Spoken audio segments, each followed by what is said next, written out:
I'm Paul with Streamlight, and today I'll be showing you the Streamlight BearTrap, a tough, multifunctional rechargeable work light. You can inspect, identify, and repair with hands-free lighting. The BearTrap clamps virtually anywhere and features a magnetic base and stowable hook. The body of the BearTrap also rotates 270 degrees in its frame, making it easy to stand on its own. It illuminates hard-to-reach spaces, like under a dashboard. It also has a strong magnet, so it mounts on smooth, metallic surfaces. Its tough thermoplastic construction withstands most automotive chemicals, and its rubberized grip prevents scratches.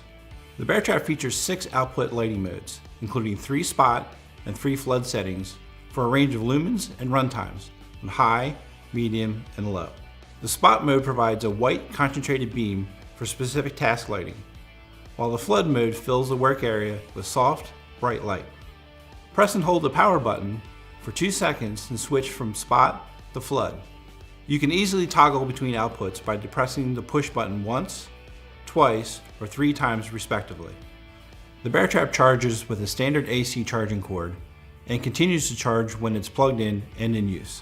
The battery charge indicator is located in the light's on-off switch and will turn red when the battery needs to be recharged. For more information on the BearTrap and the entire line of durable products backed by more than 45 years of reliable performance, visit us at streamlight.com.